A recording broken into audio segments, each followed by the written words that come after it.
Welcome back. Now let's continue our coverage of the flooding in KwaZulu-Natal, particularly in Tongaat, where residents and businesses have repeatedly been affected by flood waters. One of them is the Tongaat Secondary School. The school suffered flood damage in the April 2022 floods as well.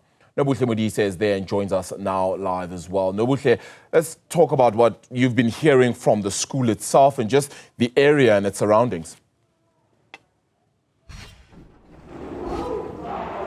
A very good afternoon, Arabile. So there was a video that was circulating yesterday as the province was once again suffering from heavy downpours, and one of those videos was here at the Tongaat Secondary School, where this area where I'm standing, including in front of me, is where we saw a lot of water. And as you can see, there are people behind me. It's quite noisy at the moment, and these are from an organization called We Feed. And we first bumped into this organization in June 2024. When Tongaat suffered that tornado that battered homes and places around here. And now here at the school, we understand that in April 2022 the damage was quite extent, but this time around it seems as though they managed to ensure that the damage isn't as extensive as we saw in April 2022. And to explain why this is the case, I do have with me the principal of Tongaat Secondary School,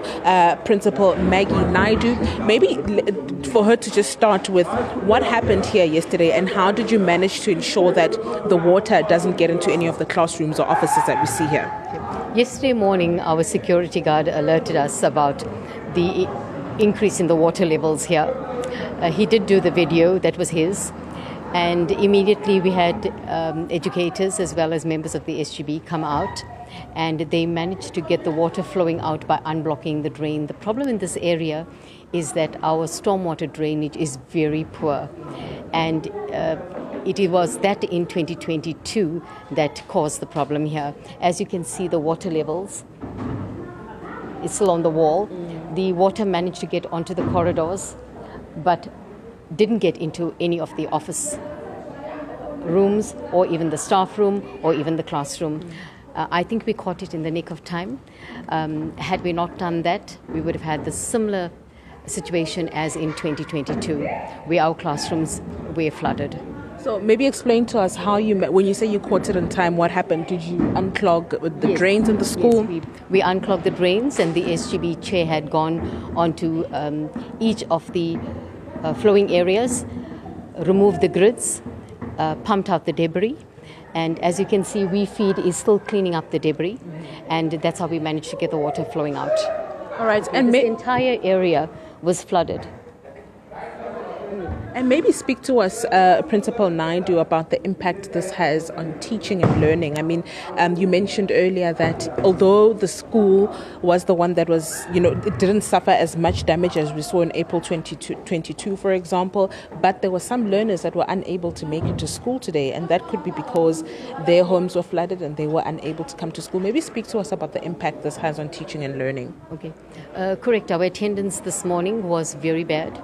I'm assuming quite a few things. One, it's probably learners that believe we are closed and they are not aware that the drainage was sorted out yesterday.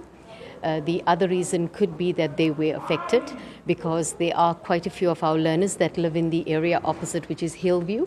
They were affected, those homes were flooded, as well as Amzimnyama Park and Break Village. We have quite a few of our learners coming in from there.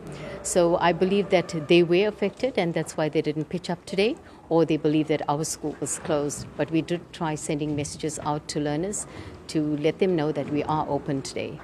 And Principal Naidu, are there conversations that are being had with the municipality, especially when it comes to the drainage situation? Because it seems as though throughout the city of eThekwini, the major problem outside of houses being built in places that they're not supposed to be built in, and a large part of the problem is the drainage issue.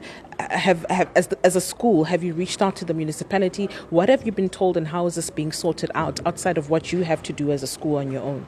Okay, in 2022, we did call the municipality. Unfortunately, there was no upgrade of the stormwater drainage in this area. So I think we're going to have to reach out to the municipality via other organizations, probably the Ratepayers Association, even the councillor.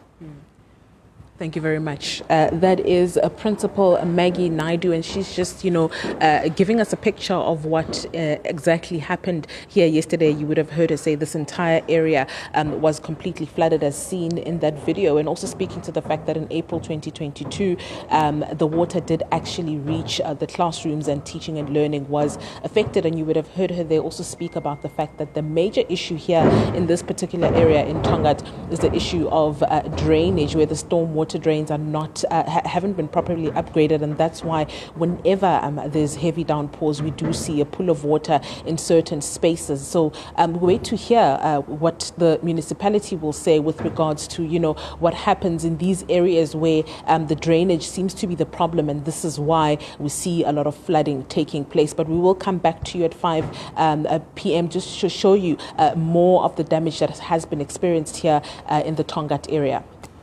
More aid, more assistance, more help, all very necessary then. Nobukhle, thank you so much for that reporting then as well out of the area of Tongaat Secondary School.